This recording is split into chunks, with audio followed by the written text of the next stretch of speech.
Welcome to Why Stuff Happens. I'm Hope. Let's find out together. Let's dive in. I want you to picture this. Okay, I'm picturing it. You are sitting at your desk. You've been typing for, I don't know, hours.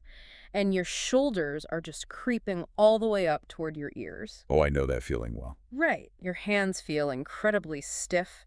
It's that familiar sort of late afternoon fatigue just settling into your bones. Yeah, absolutely. So you interlock your fingers, you turn your palms outward, stretch your arms straight in front of you, and you just push. And then you get the sound. Exactly. You get that loud, sharp, just incredibly satisfying crack. It really is satisfying, isn't it? It's the best. And you feel this wave of physical relief wash over your hands, almost like a localized pressure valve has just been released. Right, like releasing steam. But almost immediately, before you can even lower your arms, you hear the voice of a concerned parent or maybe a grandparent echoing in your head. Oh, here it comes. Or maybe they're literally in the room with you and they scold you, saying, stop doing that, you'll get arthritis. It's the universal soundtrack of tension relief, isn't it? Just Yeah. immediately followed by the universal soundtrack of parental anxiety. It really is. It's a dynamic that plays out in living rooms everywhere. Yeah, living rooms, classrooms, offices, you name it. It's basically a generational rite of passage at this point. We've all heard the warning, and I think most of us have completely ignored it. Guilty as charged. But sitting with that ubiquitous piece of folklore really made us wonder about the actual mechanics of the habit. So today, for our deep dive, we are going to look incredibly deep inside the human hand. We really are. We want to find out what actually causes that popping sound. And I think more importantly, we are going to uncover whether that classic warning about arthritis has, any scientific truth to it at all. It's a surprisingly complex biomechanical mystery, honestly. Is it? It seems so simple. You'd think so. But to get to the bottom of it, we're going to have to unpack decades of fierce scientific debate. Wow, decades. Oh, yeah. We are talking about a timeline that involves everything from, early mid-century X-rays to advanced mathematics. Math for knuckle cracking. Math, high-speed ultrasound, and get this, even marine engineering principles. Wait, marine engineering, like submarines. Exactly. Just to explain that one little pop you make when you stretch your hands. Okay. The idea that marine engineering has literally anything to do with my knuckles is already fascinating. Right. But I feel like to understand the pop, we have to understand the underlying hardware first. That's a good place to start. Let's look at the actual anatomy. What is physically inside a knuckle when we, look really closely? Okay, so the joints we are usually talking about when we discuss knuckle cracking, the ones right at the base of your fingers, they're technically known as the metacarpophalangeal joints. I am definitely not going to remember that. Yeah, nobody does. Let's just call them MCP joints for short. MCP joints. Got it. And these fall into a very specific anatomical category called synovial joints. Right, which means they are characterized by the presence of a joint cavity, right? Yeah. Filled with synovial fluid. Exactly. Unlike, say, the joints in your skull, which are, rigidly fused together. Yeah, that distinction is crucial. To really visualize an MCP joint, you have to imagine a completely sealed hermetic capsule. Okay, a sealed capsule. Right. And inside this tightly bound environment, you have the ends of two bones meeting. So it's basically a closed-off little room. Yes, you have the convex head of the metacarpal bone, which is the long bone in your palm, fitting into the concave base of the proximal phalanx, the first bone of your actual finger. So we are dealing with a classic ball and socket structure, just a shallow one. Exactly. And that allows for flexion, extension, and a little bit of side-to-side wiggling. But if you just had raw bone grinding on raw bone in there, every movement would be excruciating, right? Oh, it would be awful. The joint would destroy itself in a matter of days. Yikes. So to prevent this, the ends of these bones are capped with a specialized layer of tissue called articular hyaline cartilage. Cartilage, right. And this cartilage is just an absolute marvel of biological engineering. It's a highly organized, dense matrix made up of type 2 collagen fibers and these specialized molecules called proteoglycans. Okay, proteoglycans, and those are basically microscopic water traps, right? You know your anatomy. Yes. They hold onto water molecules incredibly tightly. Which is what gives the cartilage its bouncy, shock-absorbing quality, I'm assuming? They absolutely do. They Yeah. create this highly pressurized, hydrated environment within the cartilage matrix. Right. But what is truly unique about articular cartilage is that it is avascular. Meaning no blood vessels. Right, absolutely no blood supply. And it's also non-innervated, meaning it has zero nerve endings. Oh, interesting. Which explains why we can put so much mechanical load and pressure on our joints without screaming in pain every time we, I don't know, grip a steering wheel or pick up a heavy coffee mug. Exactly. If there were nerves right on the surface of that bone meeting point, the sensory overload would just be paralyzing. You wouldn't be able to do anything. No, we wouldn't. So the lack of nerves is a massive evolutionary advantage for bearing weight. That makes total sense. The cartilage provides this ultra-smooth, wear-resistant surface that minimizes friction and acts as a localized shock absorber. But wait, if it has no blood supply, how does it get nutrients? Like muscles and skin get blood. That's the million-dollar question. It Yeah. relies entirely on the fluid around it. Ah, the synovial fluid. Yep. And that brings us to the capsule itself. Surrounding this entire meeting point of the bones is a bilayer joint capsule. Okay, 2 layers. Right. The outer layer is this tough, fibrous connective tissue reinforced by robust ligaments that keep the joint physically stable so it doesn't dislocate. Good to have. Definitely. Hmm. But the inner layer, the lining of that capsule, is where the real biochemical magic happens. That's the synovial membrane, or synovium. And since the cartilage doesn't have a blood supply, this synovium has to do all the heavy lifting for nourishing the joint. Exactly. The synovium is highly vascularized. It's just packed with blood vessels. And its specialized cells secrete synovial fluid directly into the sealed joint cavity. So it's basically a little fluid factory. Basically, yeah. Mm. But under normal resting conditions, there isn't a massive pool of this stuff sloshing around. Really? I always pictured joints as like little water balloons. That's a super common misconception. Yeah. But it's totally wrong. There is only a microscopic film of fluid, usually less than 1 millimeter thick, just filling the tiny space between the two cartilage surfaces. Yeah, less than a millimeter. Yeah, it's tiny. So it's much more like a very thin, incredibly slick coating. We hear fluid and we think of a puddle, but it's really just a film. Exactly. What exactly is the chemical makeup of this fluid that makes it so effective, if there's so little of it? So synovial fluid is essentially a viscous ultrafiltrate of blood plasma, but heavily modified. Okay. It is rich in 2 incredibly important components, hyaluronic acid and a specialized glycoprotein called lubricin. Sounds slippery. Very slippery. Together, these molecules make the fluid incredibly thick, stringy, and slippery. It acts as a non-Newtonian hydrodynamic lubricant. Non-Newtonian meaning its viscosity actually changes depending on the shear rate, right? Or how fast the joint is moving. You nailed it. So if you move slowly, it's thick and gooey to provide a cushion, but if you move quickly, it thins out to reduce drag. Exactly. Engine oil manufacturers spend literally billions of dollars trying to replicate what this fluid does naturally. And we just make it for free in our knuckles. Yep, and it is vastly superior to any synthetic lubricant we've ever created. That's wild. But here's the most crucial detail for our mystery today. This fluid doesn't just lubricate. It also serves as a pressurized reservoir for dissolved gases. Dissolved gases. Okay, when we talk about dissolved gases in a liquid, the immediate visual that comes to my mind is like carbonation in a soda. That's a perfect comparison. Like you have a sealed liquid environment, Yeah. and the gas is forced into the liquid state because of the pressure. It's a very similar physical principle. The synovial fluid naturally contains dissolved carbon dioxide, nitrogen, and oxygen. So we have fizzy knuckles. Essentially, yes. Right.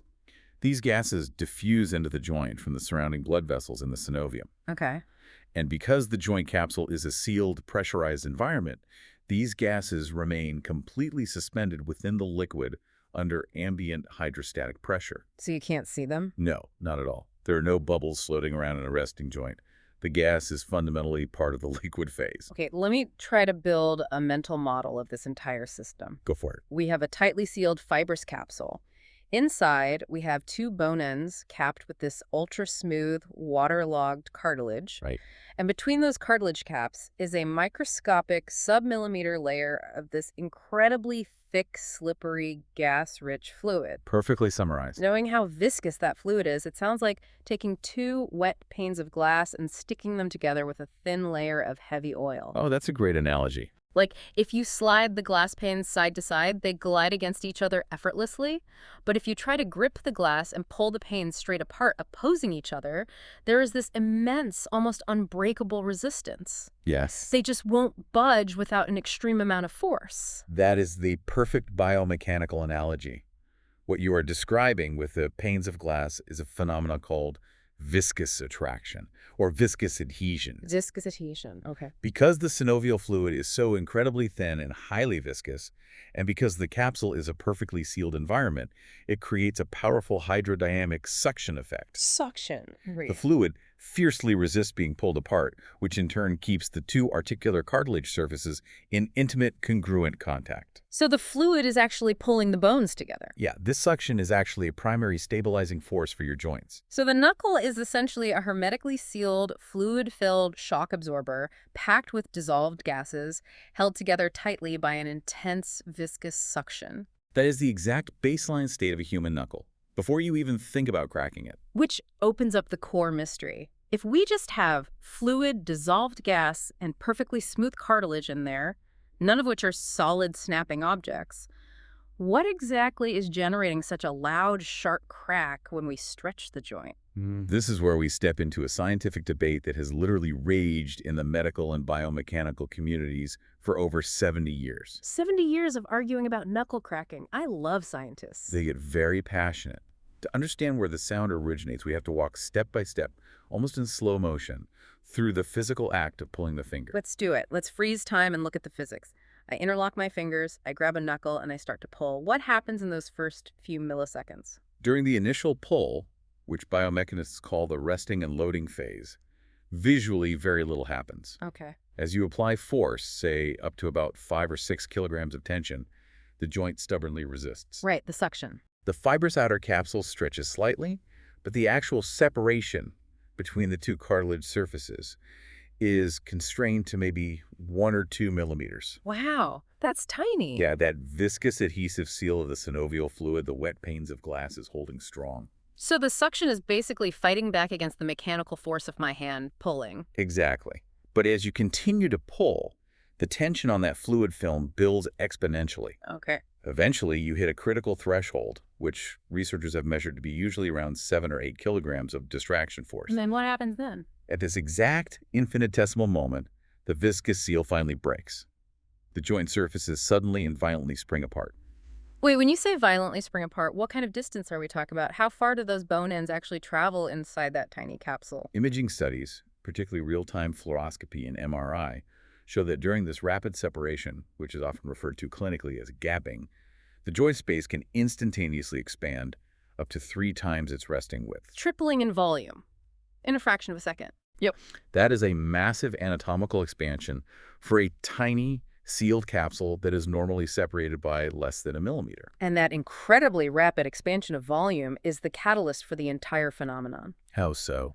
Because the joint capsule is hermetically sealed, when the internal volume suddenly triples, the basic laws of fluid dynamics dictate that the hydrostatic pressure inside the joint must drop incredibly fast. Okay, volume goes up, pressure goes down. Exactly. And because the synovial fluid itself is liquid, it is fundamentally incompressible, meaning it cannot spontaneously expand or flow fast enough to fill this massive new void you've just created. So if the volume increases, but there is no new matter entering the sealed system to fill it, you are effectively creating a vacuum inside the human body. Yes.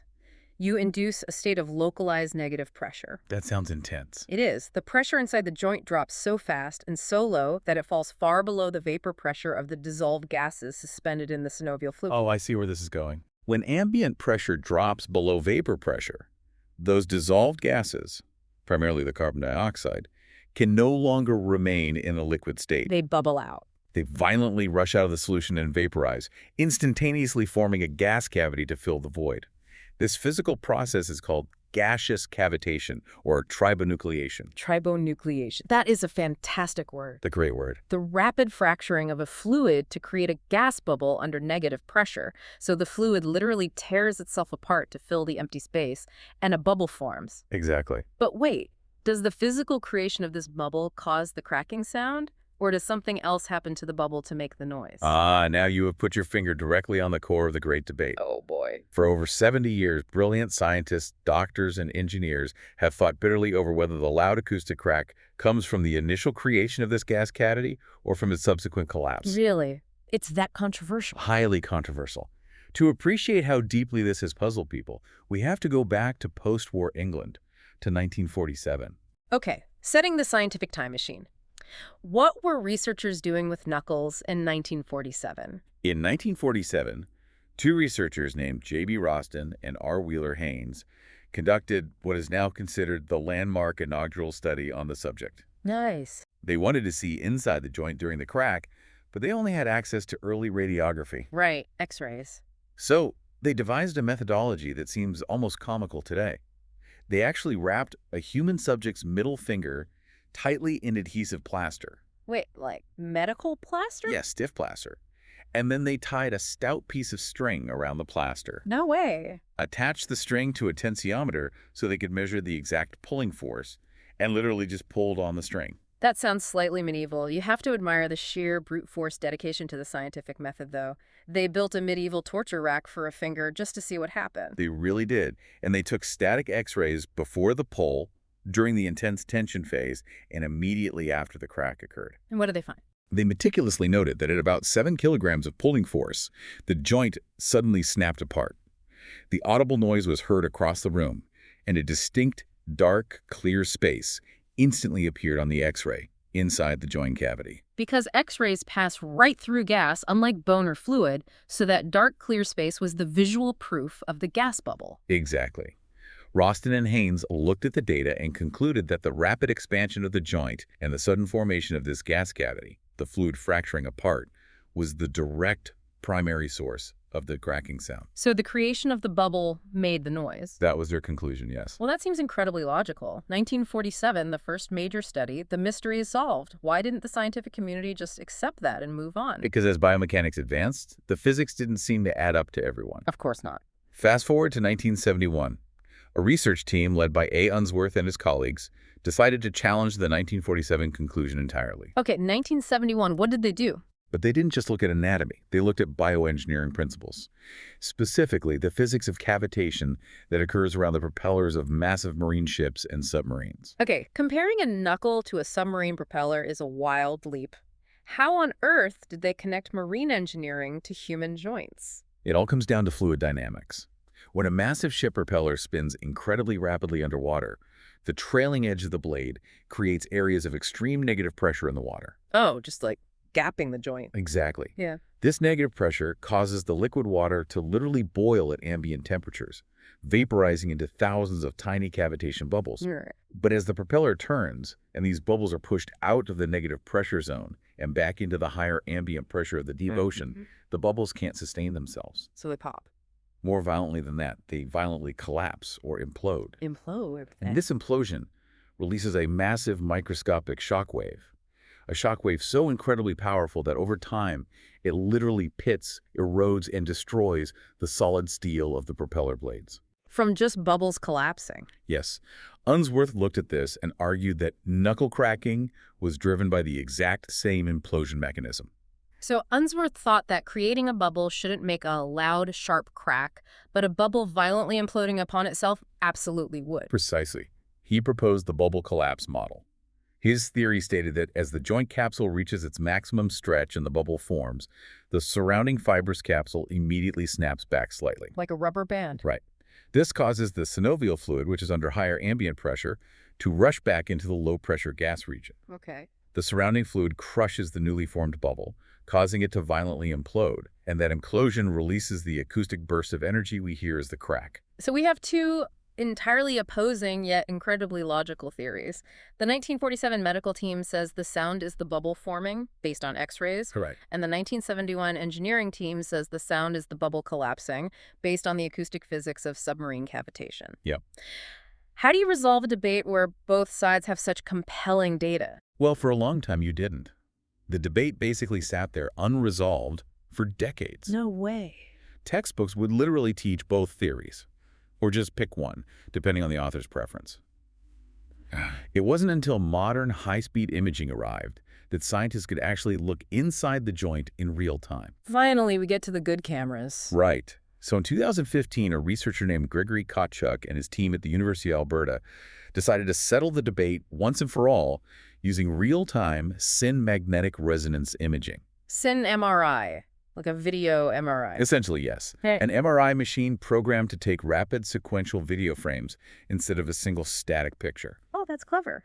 They put a subject's hand inside the MRI tube, attached a cable to the finger, pulled it to trigger the crack, and recorded the entire mechanical event at a rate of 3.2 frames per second. I mean, 3.2 frames per second isn't exactly a high-speed camera, but for an MRI looking through human tissue, that's remarkable. It was groundbreaking. What did the video actually show during those crucial fractions of a second? The MRI footage clearly showed rapid cavity inception at the exact fraction of a second. The joint surfaces separated, and the audible sound occurred. So they saw the bubble form. You could watch the dark bubble instantly appear. But crucially, the resulting gas bubble remained completely visible in the joint space on the MRI frames long after the sound was made. Oh. There was absolutely no subsequent collapse of the bubble visualized on the MRI. Wait, if the bubble is still sitting there on the screen after the sound has already echoed through the room, then the sound couldn't possibly have been caused by the bubble collapsing. That was Kochuk's definitive conclusion. He stated that Roston and Haynes were right all along in 1947. Wow. Vindicated after almost 70 years. Yes. The mechanism was tribonucleation. The rapid fluid fracture and the sudden formation of the bubble caused the sound. The 1971 marine engineering collapse theory was officially dead. The mystery was solved. The mystery was solved. But wait, the plot thickens again. You have to be kidding me. Don't tell me Kochuk's MRI was wrong too. In 2017, just 2 years later, a researcher named Robert Boutin and his colleagues approached the problem using high-speed musculoskeletal ultrasound rather than MRI. Okay, ultrasound. They conducted an exhaustive study looking at 400 separate joint distraction trials. 400? That's a lot of cracked knuckles. It is. And because ultrasound uses sound waves to create images, gas bubbles reflect those waves intensely. So it should be really easy to see. Very easy. They observed a brilliant, bright, hyperechoic flash on the ultrasound monitor inside the joint cavity at the exact moment of the crack. So they saw the bubble too. But Boutin's team did something incredibly clever. They synced the high-speed video frames with a high-fidelity audio recording of the crack. Oh, that is smart. When they slowed it down frame by frame, they found that the audible acoustic crack actually preceded the visual appearance of the fully formed bubble by about 10 milliseconds. Okay, the physics of this are starting to twist my brain into a knot. Let me map this out. It's confusing, I know. The 2017 ultrasound proves the sound happens, and then the bubble appears 10 milliseconds later. Right. But the 2015 MRI proved the bubble stays intact long after the sound, meaning it didn't collapse. Correct. How can the bubble's mere creation make a sound if the sound happens before the bubble is visually fully there? But conversely, the sound can't be a collapse because the bubble survives the event. It was a massive, seemingly impossible biomechanical contradiction. Seriously. Chuck's MRI definitively showed the bubble persisting, contradicting Unsworth's bubble collapse theory. But Boutin's ultrasound timing, combined with the fact that the acoustic signatures of knuckle cracks, the actual shape and frequency of the sound waves, perfectly matched the physics of collapsing bubbles, not forming ones. It just left everyone baffled. Entirely baffled. The data from 3 different advanced imaging modalities were fighting each other. It seemed utterly impossible to reconcile until 2018. 2018. We are talking about extremely recent science for something people have been doing since the dawn of humanity, who finally cracked the code. It wasn't medical doctors or anatomists who solved it. It was mathematicians. Math to the rescue. Researchers Vichandran Suja and Abdul Barakat from the École Polytechnique in France stepped away from the cameras and built a highly sophisticated mathematical model using classical fluid dynamics, specifically relying on the Rayleigh-Plesset equation. The Rayleigh-Plesset equation, I know this is like a cornerstone of fluid mechanics, but how does it work in the context of a tiny joint? The Rayleigh-Plesset equation is a complex differential equation derived from the Navier-Stokes equations. Naturally. It precisely describes the dynamic behavior of a spherical bubble in an infinite body of viscous fluid. Okay, so they applied this to the synovial fluid. Suja and Barakat fed this equation all the specific parameters of a human knuckle. They inputted the density of synovial fluid, the estimated bubble radius, the internal gas pressure, the ambient fluid pressure of the joint, the dynamic viscosity we talked about earlier, and the surface tension of the cartilage. So they basically built a highly accurate virtual human knuckle inside a computer simulation and just ran the physics of a crack through a super equation. Yes, that's exactly what they did. What did the math reveal that the cameras missed? The computer simulations demonstrated something incredibly elegant that bridged the gap between all the contradictory studies. The math proved that the acoustic pressure waves generated during a knuckle crack perfectly match a partial collapse of the cavitation bubble. A partial collapse, so it doesn't implode entirely into nothingness. Yes, the model proved that the bubble does not need to disappear entirely to produce the massive acoustic energy we hear. Oh. When the joint separates, the bubble rapidly forms, and as the surrounding fluid pressure aggressively pushes back, the bubble begins to collapse. Right, Unsworth's theory. But the collapse is arrested prematurely. It only collapses partially, releasing the acoustic energy of the implosion, but pinching off and leaving a smaller, persistent daughter gas bubble floating harmlessly in the joint space. That is an incredibly beautiful scientific resolution. It perfectly explains everything. It really does. It explains the 1971 theory why the acoustic signature matches a bubble collapse. But it also perfectly explains the 2015 Kochuk MRI video showing a bubble surviving after the pop, because it's the smaller daughter bubble that survives. Exactly. And it explains the 2017 ultrasound delay, because the initial rapid formation and partial collapse happen faster than the ultrasound's frame rate can fully resolve the final stable bubble. You've got it. It took 70 years, tensiometers, marine bioengineering, MRI, high-speed ultrasound, and complex fluid mechanic equations to figure out that everyone was a little bit right and everyone was a little bit wrong. That's wild. The sound is the result of rapid formation followed instantly by a violent but partial collapse. You know, the idea of pressure dropping and gas violently rushing out to equalize a system is such a tangible concept once you grasp it. Yeah, it's very relatable physics. Yeah. It makes me think of suddenly ripping a heavy-duty suction cup off a glass window. Like you pull and pull, the tension in the rubber builds, the vacuum resists, and then pop, the seal breaks, the pressure normalizes, and you get that sharp sound. That's a great visual. Or maybe a better analogy is opening a sealed soda can that's been shaken. The carbon dioxide gases are dissolved in the liquid under high pressure. The liquid looks completely still. But the absolute second you pop the aluminum tab, the internal pressure drops to match the ambient room pressure, right? Right. And the dissolved carbon dioxide violently rushes out of the liquid state, creating a chaotic rush of bubbles and that satisfying cracking hiss. The soda can is an excellent analogy because it perfectly illustrates Henry's law of gas solubility, which states that the amount of dissolved gas in a liquid is proportional to its partial pressure above the liquid. Oh, interesting. You are releasing dissolved gas via a sudden, mechanically induced change in pressure. So, after 7 decades of academic warfare, we definitively know that the cracking sound is the acoustic wave of a gas bubble rapidly forming and then partially collapsing due to sudden, massive pressure changes when the viscous joint seal breaks. That is the definitive mechanical truth of the knuckle crack. Which perfectly sets up our next major biomechanical question. Let's hear it. If the sound is just this little gaseous cavitation bubble acting up, why can't you crack the exact same knuckle twice in a row? The reset button. I mean, if I crack my right index finger right now, yep, there it goes, a solid crack. But if I try to do it again right now, I pull and it just stretches. There is no tension, no pop, nothing happens. The joint just feels loose. Why is it a one-and-done event? What you are experiencing there is known in the clinical literature as the refractory period. Refractory period. And it goes right back to that mathematical model of the partial collapse. After that violent partial implosion we just detailed, that smaller, persistent daughter gas bubble physically remains trapped inside your sealed joint space. Right, the one the MRI saw. Exactly. And this microscopic bubble acts as a very effective physical spacer. A physical spacer? You mean the gas itself is literally blocking the joint from functioning the way it just did? Precisely. Think back to our anatomy discussion. Remember how we need the two ultra-smooth cartilage surfaces to be incredibly close, nearly touching contact, to create that powerful viscous adhesion? The two wet panes of glass. Right. If the two panes of glass aren't perfectly flush against each other, the thin layer of oil can't create the suction. Because there's air in the way.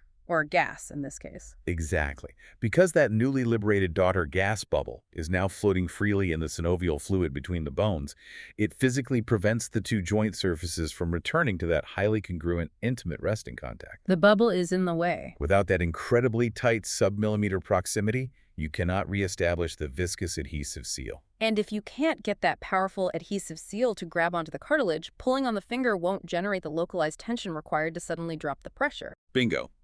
Without the sudden pressure drop, there is no tribonucleation, no bubble formation, and no acoustic crack. Oh, so it's literally acting as a physical wedge. It's almost like waiting for a dense sponge to slowly soak up a spill on your kitchen counter. How so?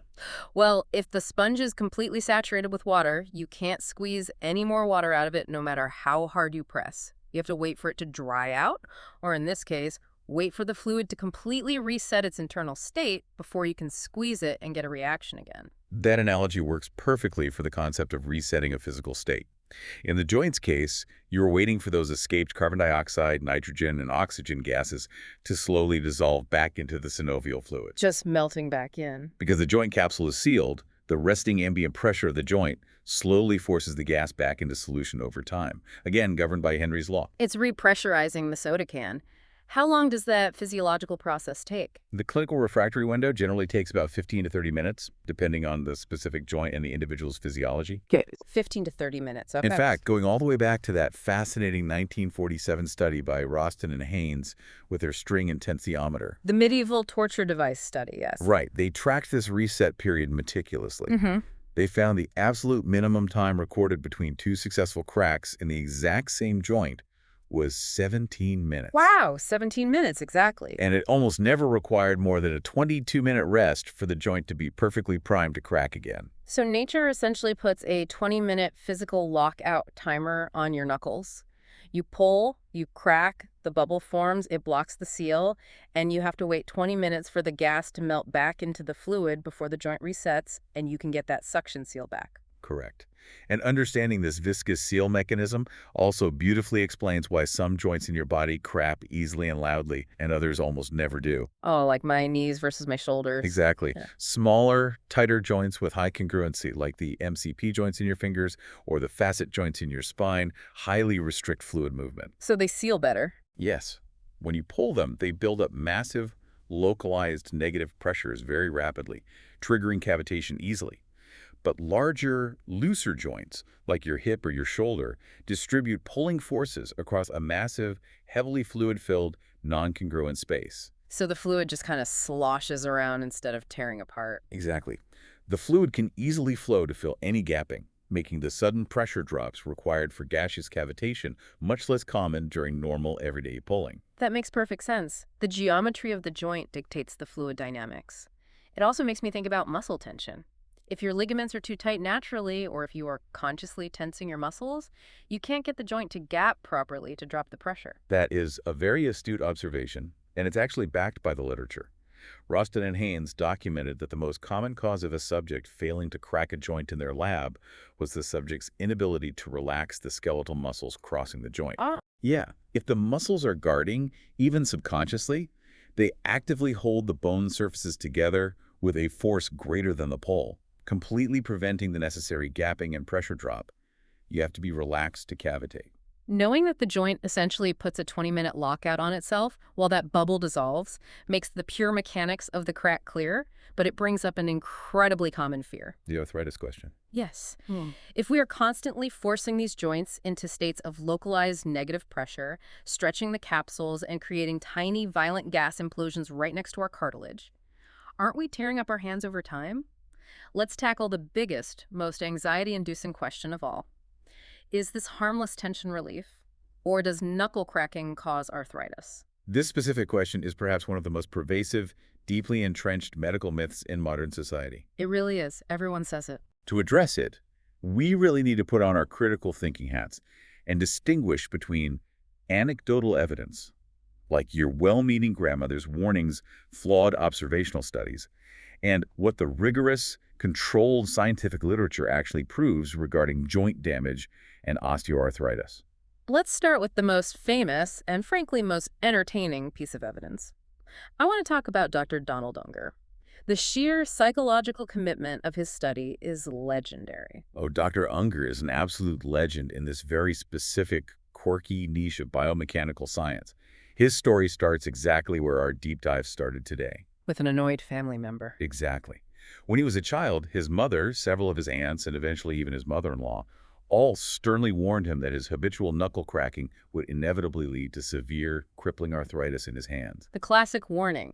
But rather than just ignoring them or accepting it as fact, Unger, being a man of science, decided to rigorously test the hypothesis himself. And he did it using his own body for half a century. He did.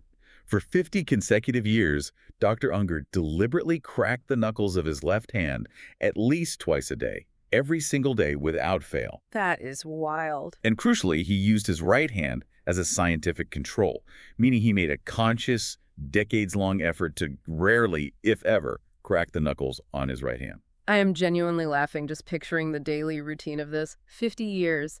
The Berlin Wall went up and came down. The internet was invented. Humanity went to the moon. And every single day, Dr. Unger was sitting in his office, cracking his left hand just to eventually prove his mother wrong. The dedication to the bit is astounding. It really is. He estimated that over the course of those 50 years, he cracked the knuckles of his left hand over 36,500 times. My God! And at the end of half a century, he subjected both of his hands to a thorough medical examination and radiographic imaging. And what was the state of his hands? Was the left hand a mangled claw of arthritis? Not at all. He found zero evidence of osteoarthritis in either hand, and absolutely no apparent clinical or radiographic differences between the heavily cracked left hand and the uncracked right control hand. So no damage at all. None.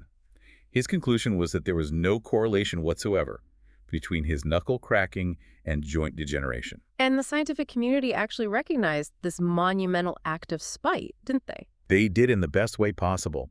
Dr. Unger was awarded the Ig Nobel Prize in Medicine in 2009. Ig Nobel. Yeah, it's his brilliant, slightly satirical award given by Annals of Improbable Research to celebrate unusual or trivial achievements that first make people laugh and then make them think. Unger's 50-year self-experiment perfectly embodied that spirit. But as much as I love Dr. Unger's pettiness and his commitment to the scientific method, we have to be rigorous here. Of course. An experiment with a sample size of exactly one person, heavily biased by his own desire to prove his family wrong, isn't exactly gold standard clinical epidemiology. Was he just a lucky anomaly with great genetics, or does larger data back him up? You are absolutely right to point out the limitation of an N of 1 study. To establish true clinical safety, we rely on larger, controlled, peer-reviewed studies. And fortunately, the broader literature overwhelmingly supports Dr. Unger. Oh, really? Yes. One of the best, most comprehensive investigations was a 2011 retrospective case control study led by Dr. Kevin DeWeber and his colleagues at the American Board of Family Medicine. How big was the study?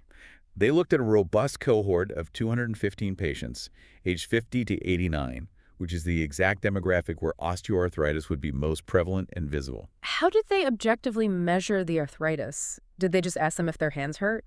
No, they relied on hard physical data. They took detailed radiographs, x-rays of the subject's right hands to definitively confirm the anatomical presence or absence of osteoarthritis, rating the joint space narrowing and bone spurs. Oh, so actual physical proof. Yes. Then they took detailed histories of the patient's knuckle-cracking habits. And what did the mass data reveal? They found absolutely no correlation between habitual knuckle cracking and the prevalence of hand osteoarthritis. None. None at all. It did not matter if the person had been cracking their knuckles for 5 years or 50 years, nor did it matter what the daily volume or frequency of the tracking was. The habit was simply not a risk factor for joint degeneration. Okay, so what did cause the arthritis then?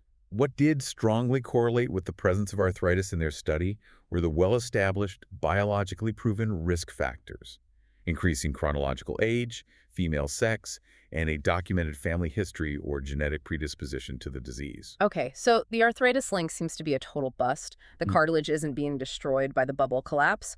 But I want to push back on the safety narrative a little here, because I was reading through the source material and I found a study that completely contradicts this rosy picture. I think I know which one you're talking about. Yeah, I was looking at the 1990 study by Castellanos and Axelrod. It explicitly claims that habitual knuckle-crackers had significantly swollen hands and measurably weaker grip strength. That sounds like actual physical damage. Was Dr. Unger just lucky, or did that 1990 study uncover a hidden danger? That is the exact piece of literature that always gets brought up to argue against the safety of knuckle cracking, and it's a vital piece of necessary context. Okay. In 1990, Castellanos and Axelrod published a retrospective cohort study examining 300 clinical subjects. They did indeed conclude that habitual knuckle cracking was strongly associated with soft tissue swelling around the joint capsule and a statistically significant decrease in manual grip strength. That sounds pretty definitive and alarming. Swelling and weak grip implies that the ligaments or the capsule itself are being stretched and permanently damaged by the constant gapping. It sounds incredibly bad on the surface, but when modern epidemiologists review that study, they point out a massive fatal flaw in the methodology. What was the flaw? The 1990 study failed to isolate and control for severe confounding occupational variables. Meaning what? Their jobs. Exactly. When you look closely at their specific cohort, the habitual knuckle cracking was heavily, disproportionately associated with individuals who performed intensive, repetitive manual labor. Ah. So it wasn't the gas bubbles inside the knuckles causing the weak grip and swelling. It was the fact that the people in the study who cracked their knuckles also happened to be construction workers, mechanics, or factory workers performing brutal manual labor jobs that inherently wore down their hands over decades. Exactly. It's a textbook case of correlation, not equaling causation. Yeah. The manual labor caused the swelling and the grip fatigue, and manual laborers happen to crack their knuckles more often, perhaps as a way to relieve the tension of that labor. That is a massive oversight. It really is. To completely clear this up and isolate the variable, we can look at a highly controlled, modern clinical evaluation from 2017, led by Dr. Boutin, the same brilliant researcher who used the high-speed ultrasound to find the 10-millisecond delay we discussed earlier. Right, the researcher who finally tracked the flash of the bubble. What did his clinical data show? Boutin's team evaluated 40 subjects, split perfectly between habitual crackers and non-crackers.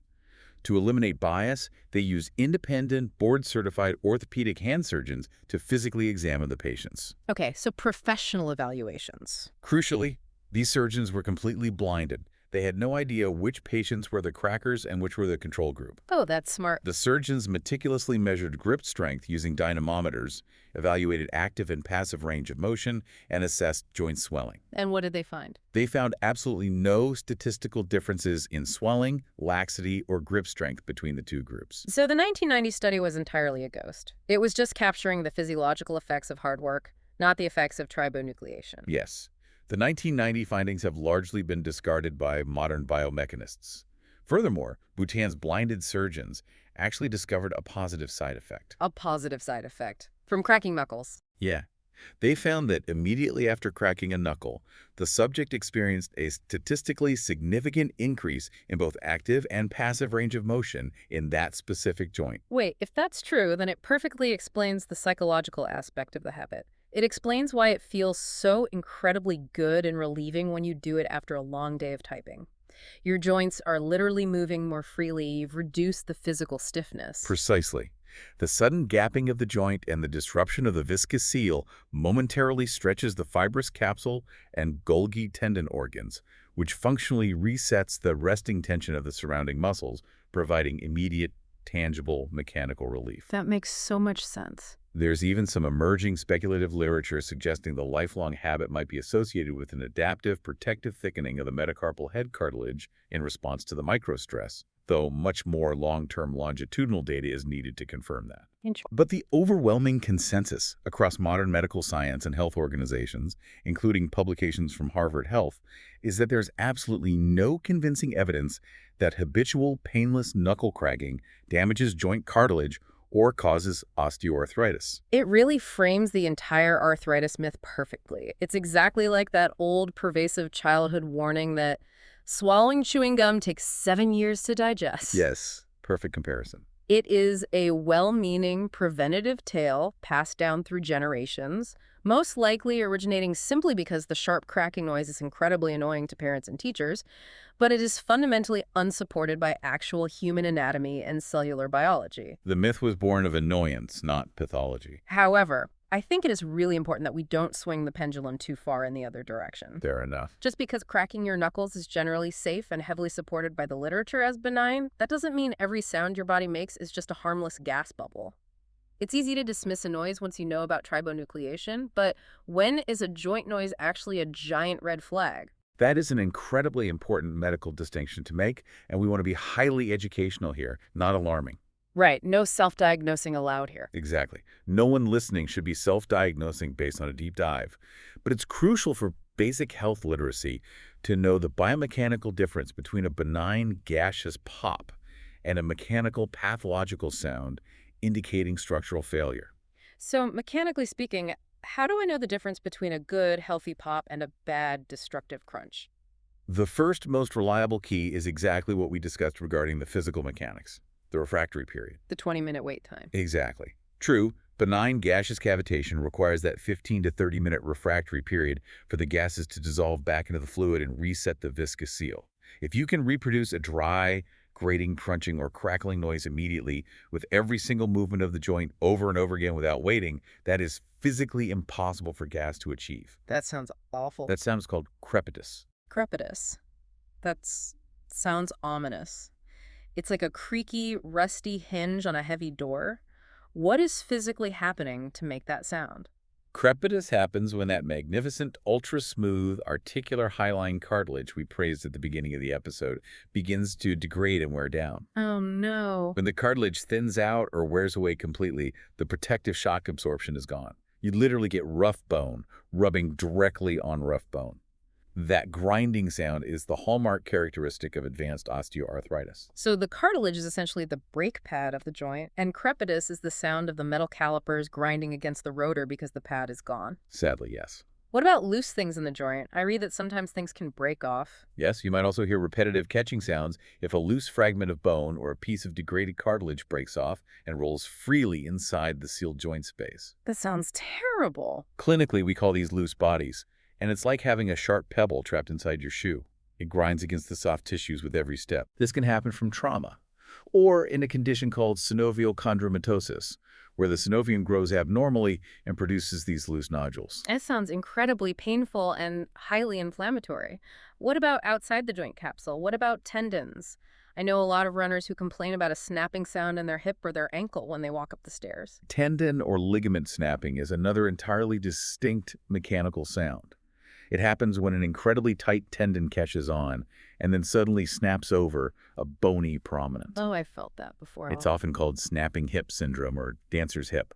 Alternatively, it can happen when a tendon is restricted by a highly inflamed, swollen tendon sheath, forcing it to violently jerk as it moves.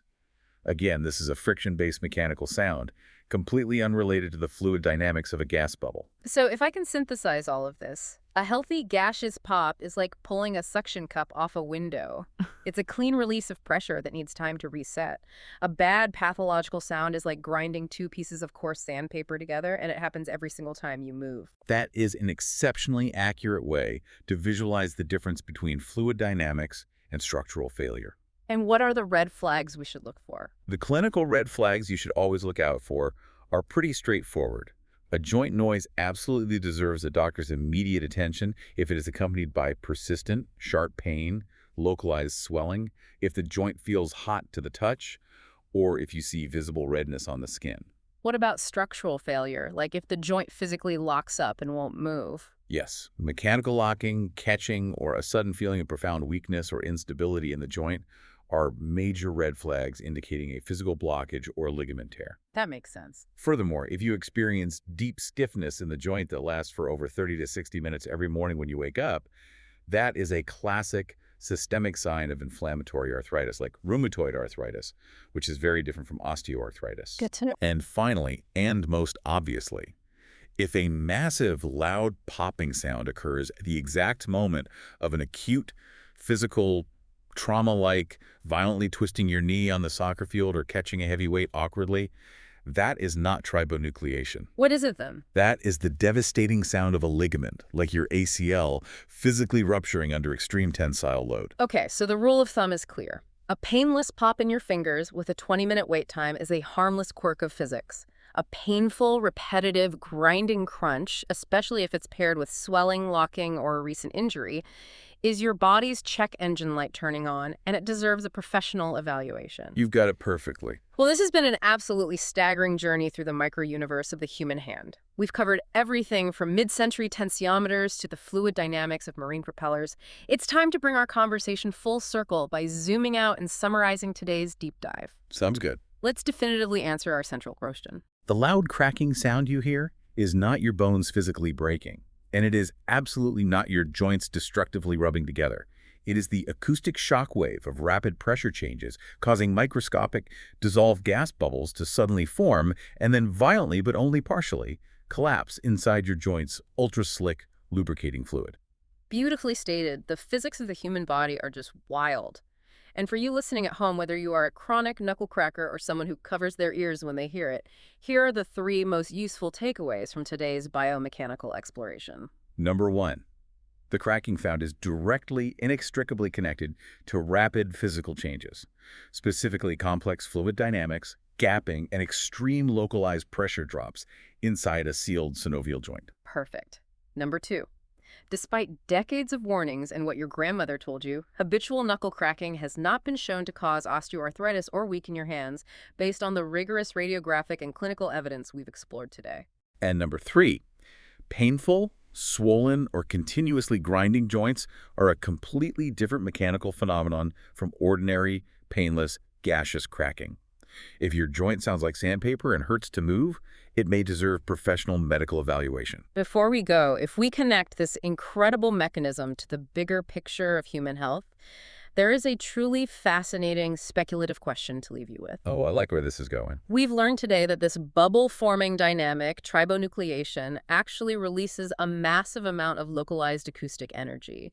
We also know it alters the joint space, stretches the capsule, and measurably increases range of motion. Right. If this natural dynamic is so powerful, could understanding it at a molecular level eventually lead to revolutionary new physical therapies? Could scientists or bioengineers harness these precise pressure changes to actively preserve joint health, stimulate cartilage hydration, improve synovial lubrication, and maintain our mobility as we age? That is an incredible paradigm-shifting thought to mull over. Maybe the very habit we thought was actively destroying our hands might actually hold the biomechanical secret to keeping them healthy and pain-free. Wouldn't that be something? Thank you so much for joining us on this exhaustive journey. If you enjoyed unpacking this 70-year mystery with us, please follow and share why stuff happens with your friends, especially the ones who absolutely hate the sound of knuckle cracking. Keep asking hard questions, keep challenging those old generational myths, and always stay curious about the incredibly complex everyday mysteries right at your fingertips. See you next time.